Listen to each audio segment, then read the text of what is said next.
Hoy, día 18 de agosto del año 2011, es una fecha, comentaba mi compañero, que jamás será olvidada por todos y cada uno de los coahuilenses. Hoy, en esta fecha, en que los Moreira han decidido crear lo que en lo sucesivo podrá llamarse el FOBAPROA de Coahuila, así como lo oyen, señores, esto es un FOBAPROA. Coahuila y los coahuilenses sometidos por más de una generación completa, digamos una generación, tenemos que pagar la corrupción, el despilfarro, la opacidad, los malos manejos financieros de la familia Moreira, de sus lacayos y de todos los funcionarios públicos corruptos. Por más de 30 años, todas y todos los coahuilenses y nuestros hijos, que ahora son niños, adolescentes y jóvenes, quedan comprometidos por una deuda que no contrajeron ellos, por errores que esta generación no cometió, por el capricho de una familia aferrada al poder y adicta a la opacidad y al despilfarro de dinero, por un montón de prestanombres y malos funcionarios. Los bebés que nazcan hoy, mañana y dentro de los años siguientes, ya le deben a lo que adquirieron Chávez, Villarreal y muchísimos otros más de ellos.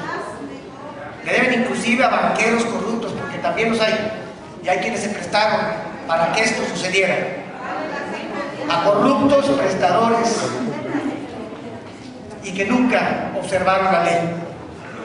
Los Moreira han logrado lo nunca visto antes, ni siquiera durante las eras de los exgobernadores a los que se les consideró como corruptos en su momento. Han logrado hacer una réplica exacta de lo que fue el PRI, de aquellas presidencias de la República, una réplica exacta de lo que era una megadeuda, de una megacrisis, como le hicieron Ernesto Zedillo, Carlos Salinas de Gortari, Miguel de la Madrid, el mismo López Portillo y Luis Echevarría. Coahuila tiene ahora su propio error de diciembre, su propio FOBAPROA. Estamos en una entidad donde todo apunta a que el gobierno local se ha quedado sin un centavo, donde se han visto la necesidad de ordenar un reajuste masivo de personal, de suspender los programas sociales, donde el turismo está colapsado por la nula inversión, donde el seguro médico educativo dejó de existir desde hace años, y ahora solo mandan a estas criaturas a la Cruz Roja desde las escuelas, haciéndoles creer a todos que eso es el seguro médico que ofrecieron y que prometió Humberto Moreira, donde el seguro catastrófico ganadero tiene un monto de solo 8 millones de pesos, mientras que el gobierno local gasta decenas de millones en festejos y en otras trivialidades. Un gobierno que jamás transparentó su deuda pública y que jamás transparentó sus finanzas como lo mandata la ley. Un gobierno que se negó a publicar y a transparentar los programas sociales. Un gobierno que protege a unos rivales como Javier Villarreal y otros como a Vicente Charles Yáñez. Un gobierno que presume obra pública cuando solo vemos fuentes y de muy mala calidad. Un gobierno que oculta que ha dejado en la ruina financiera a muchos de sus proveedores y contratistas al suspender los pagos. Y claro, vemos teatros abandonados, infotecas sin libros y sin internet, plazas comerciales y culturales hechas en terrenos que fueron pagados a un precio muy por encima de su valor. Hospitales que han suspendido el servicio de seguro popular por falta del pago del gobierno estatal. Señores, son elefantes blancos, bluff, mentiras, engaños. Coahuila se cae a pedazos y aún tienen el descaro de negarlo, de decir que todo está bien y que esto es un estado ejemplar y de vanguardia. Un gobierno estatal que usó a la Prodemi para medrar con los productores de carbón hasta más no poder.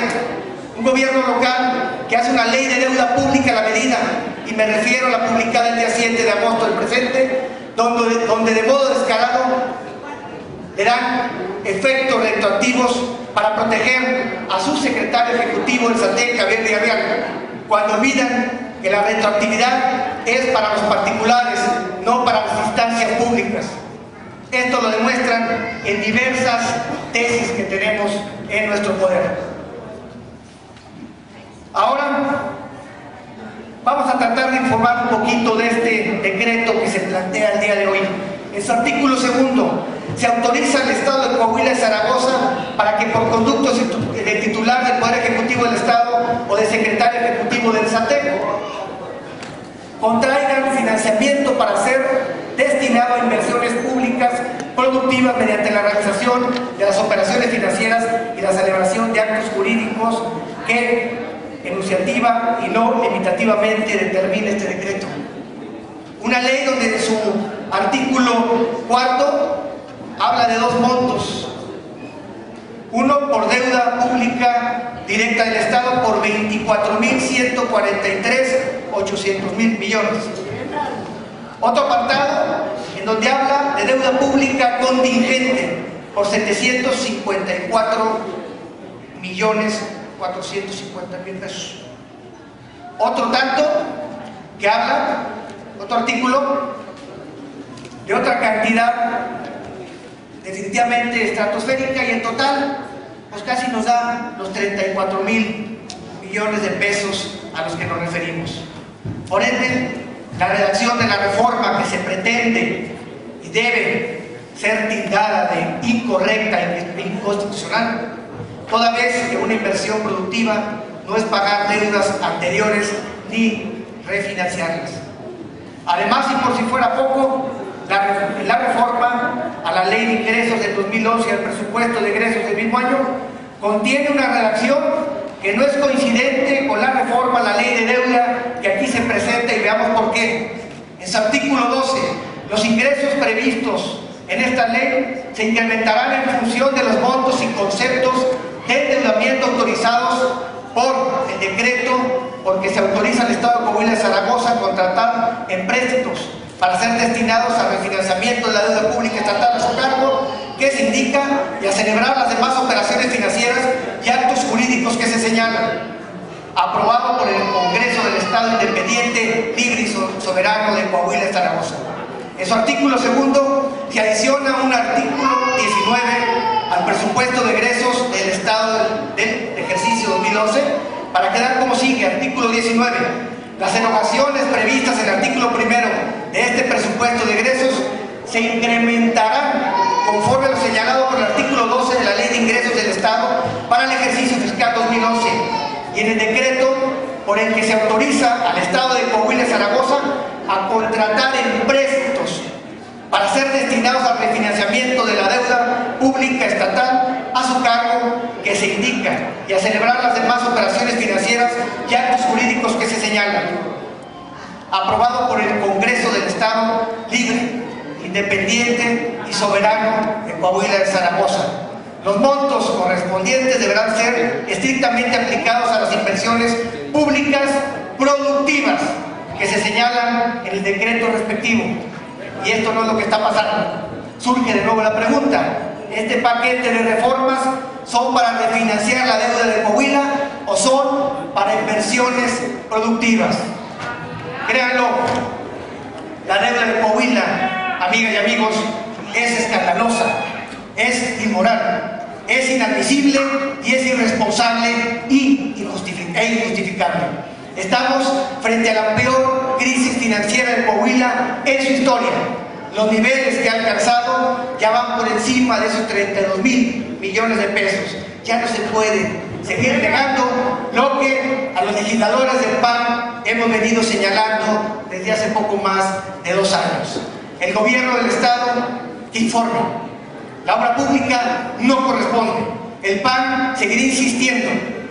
Coahuila no es de los Moreira, Coahuila no es del PRI, y nosotros no tenemos por qué pagar lo que ellos hicieron. Nosotros, ni siquiera los que no votamos por ellos, vamos a pagar lo que les costó comprar una elección. Muchas gracias.